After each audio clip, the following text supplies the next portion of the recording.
बिस्मिल्लाहिर्रहमानिर्रहीम। अस्सलाम वालेकुम। Welcome to my YouTube channel home style cooking. क्या हाल है? उम्मीद है सब खैरियत से होंगे। तो आज मैं आपके साथ फ्रोज़न पराठे की बहुत मज़ेदार रेसिपी शेयर करूंगी, जिसको आप सहरी में बनाएं, दही के साथ खाएं, बहुत मज़ा करेगी। इंशाल्लाह आपको आज की ये रेसिपी बहुत पसंद आएगी। वीडियो को एंड तक देखना है, कोई सीन स्किप नहीं करना। अगर मेरे चैनल पर न्यू है तो जल्दी से मेरे चैनल को सब्सक्राइब कर लें। यहाँ पर मैंने 2 कप आटा लिया है छान कर, नॉर्मल आटा, चक्की वाला आटा जो हम डेली यूज़ करते हैं। 1 टीस्पून मैं इसमें नमक ऐड कर दूंगी और 1 टीस्पून मैं इसमें चीनी ऐड कर दूंगी। चीनी से ये मीठा नहीं होगा, सिर्फ ये एक क्रिस्पी बनेगा। और 1 टीस्पून जो है इसमें मैं घी ऐड कर दूंगी। घी से जो है पराठे बहुत क्रिस्पी बनते हैं, मज़े के बनते हैं। अब हम आटे को गूँध लेंगे नॉर्मल, जिस तरह हम रूटीन का आटा गूँधते हैं। आप चाहें तो मैदा भी यूज़ कर सकते हैं, वाइट आटा भी यूज़ कर सकते हैं और लाल आटा भी यूज़ कर सकते हैं। तो जी यहाँ पर माशाल्लाह आटा हमने गूंथ लिया। अब हम 10 मिनट का इसको स्टे देकर रख देंगे। और तो जी यहाँ पर माशाल्लाह 10 मिनट हो गए हैं, आटा जो है स्टेबल हो गए। अब हम इसके छोटे छोटे से पेड़े बना लेंगे, नॉर्मल साइज़ के, जो आप नॉर्मली यूज़ करते हैं। जितना आटा आप एक पेड़े के लिए लेते हैं, हम उतना आटा ले लेंगे और इसका प्यारा सा गोल सा पेड़ा बना लेंगे। तो जी यहाँ पर देखिए माशाल्लाह मैंने पेड़ा बना लिया है। तो जी इस तरह करके आपने सारे आटे के पेड़े बनाते जाना है।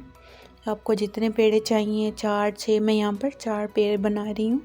प्यारे प्यारे से गोल गोल से आपने नॉर्मल साइज़ के। यहाँ पर देखिए माशाल्लाह कितना ज़बरदस्त पेड़ा हमने ले लिया है। और यहाँ पर सारे पेड़े हमने बनाकर रख लिए हैं। माशाल्लाह मैंने 4 पेड़े लिए हैं, तो इनको मैंने बना लिया। अब नेक्स्ट प्रोसेस की तरफ चलते हैं हम। नेक्स्ट हम आटे की डस्टिंग करेंगे और इसके ऊपर एक पेड़ा लेंगे और हम पेड़े को अब बेलना स्टार्ट कर देंगे। बेलने के साथ हमने इसको बारीक करना है, ना तो बहुत ज़्यादा बारीक हो, ना ही बहुत ज़्यादा मोटी रोटी रखनी है। हमने नॉर्मल साइज़ की रखेंगे। यहाँ पर देखिए माशाल्लाह मैंने पेड़े को अच्छी तरह से चारों तरफ से बेल लिया है, बेलने की मदद से। तो जी अब हम इसके ऊपर घी लगा देंगे। अच्छी तरह से हम पूरी रोटी के ऊपर घी लगा देंगे। तो जी चम्मच से घी लगाने के बाद हम फिंगर के साथ ऐसे टैप टैप कर देंगे, ताकि पूरी रोटी पे अच्छी तरह से घी हमारा लग जाए। कोई भी जगह ऐसी ना रहे जहाँ घी ना लग सके। तो जी यहाँ पर सारी रोटी को घी मैंने अच्छी तरह से लगा लिया है। अब हम नेक्स्ट ये करेंगे कि इसको फोल्ड करना स्टार्ट करेंगे। सिंपल तरीके से इसको ऐसे गोल गोल गोल गोल करके फोल्ड करते आएंगे। तो यहाँ पर ये देखें रोटी पूरी जो है फोल्ड हमने कर ली है गोल। आई होप सो कि आपको जो है तरीका समझ आ गया होगा। इस तरह इसको खींच खींच के थोड़ा सा हमने लंबा कर लेना है। लंबा करने के बाद इसको इस तरह करके फ़ोल्ड करते आना है। बहुत सिंपल तरीका है, बहुत ईजी है। आप इसको एक दफ़ा देखने के बाद इजीली बना पाएंगे इंशाल्लाह। कोई मुश्किल काम नहीं है जो आप ना कर पाएँ। तो जी यहाँ पर ऐसे, और एंड में आकर हमने जिसकी नीचे वाली लेयर है उसको अंदर इस तरह करके फोल्ड कर देना है, ताकि हमारा पराठा दोबारा बेलने में मसला ना करे, बाहर ना निकल आए इसकी लेयर जो है। यहाँ पर देखिए माशाल्लाह ज़बरदस्त हमने पेड़ा तैयार कर लिया है। बाकी जो रह गए हैं अब हम उनके भी इस तरह करके पेड़े बना लेंगे, इनको भी हम तैयार कर लेंगे। आप प्रोसेस जो है पूरा देखा करें, ताकि आपको अच्छे से समझ आ जाए, कोई सीन स्किप ना किया करें।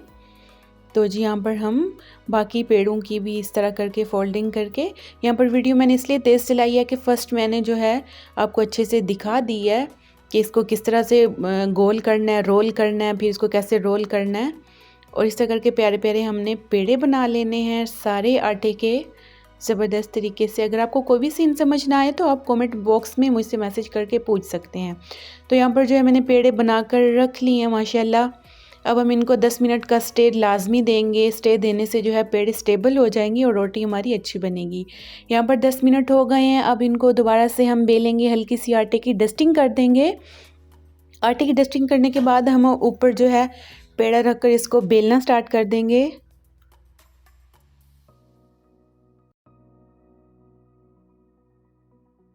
यहाँ पर देखें माशाल्लाह हमने नॉर्मल साइज़ की रोटी बेल ली है। दूसरी तरफ तवा गरम है, अब हम इस पर रोटी डाल देंगे।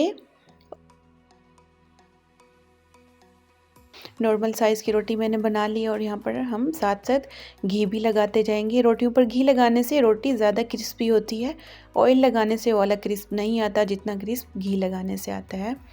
और यहाँ पर देखिए माशाल्लाह मैंने नीचे भी रोटी की तरफ दोनों साइडों से हमने घी लगा देना है। और इस रेसिपी में जो है रोटी पर घी थोड़ा ज़्यादा लगता है, फ्रोज़न पराठों में घी थोड़ा ज़्यादा यूज़ होता है। घी लगाते जाएंगे दोनों साइडों से, इसको हमने पका लेना है अच्छी तरह, जला नहीं लेना, हमने स्पीड जो है नॉर्मल रखनी है। ये ना हो कि हमारे पराठे जल जाएं। जले हुए पराठे का बिल्कुल भी मज़े का टेस्ट नहीं आता, जला हुआ टेस्ट बिल्कुल भी अच्छा नहीं। यहाँ पर हमारा जो पराठा है वो डन हो गया माशाल्लाह, ज़बरदस्त हमारा पराठा बन गया। अब बाकी पराठे भी हम इसी तरह से रेडी कर लेंगे। सारे पेड़े तो हमने बना कर रख लिए थे, अब इनको हम पकाई करते जाएंगे, इनको पकाते जाएंगे नॉर्मल आंच पर, दोनों तरफ से अच्छी तरह घी लगाकर। ज़बरदस्त से पराठे हमने यहाँ पर तैयार कर लेने हैं। फिर आपको दिखाती हूँ मैं फ़ाइनल लुक फ्रोज़न पराठों की। चैनल पर न्यू होते हैं तो चैनल को ज़रूर सब्सक्राइब किया करें, वीडियो को लाइक भी किया करें, आगे शेयर भी किया करें, ताकि दूसरों का भी फ़ायदा हो देखकर। जो लोग ऐसी टिप्स नहीं जानते, जिनको नहीं पता, तो उनको भी पता चल जाए। तो यहाँ पर देखें माशाल्लाह हमारे पराठे, फ्रोज़न पराठे ज़बरदस्त से तैयार हैं। नाश्ते में आप इनको चाय के साथ लें, दही के साथ लें, अचार के साथ लें, ये बहुत मज़े के लगते हैं। उम्मीद है मेरी आज की रेसिपी आपको बहुत पसंद आई होगी। अगर मेरी रेसिपी पसंद आई है तो मेरी वीडियो को लाइक कर दें, शेयर कर दें और कमेंट्स में भी ज़रूर बताया करें कि आपको मेरी रेसिपी कैसी लगी है। तो मिलते हैं आपसे नेक्स्ट वीडियो में, तब तक के लिए अल्लाह हाफिज़।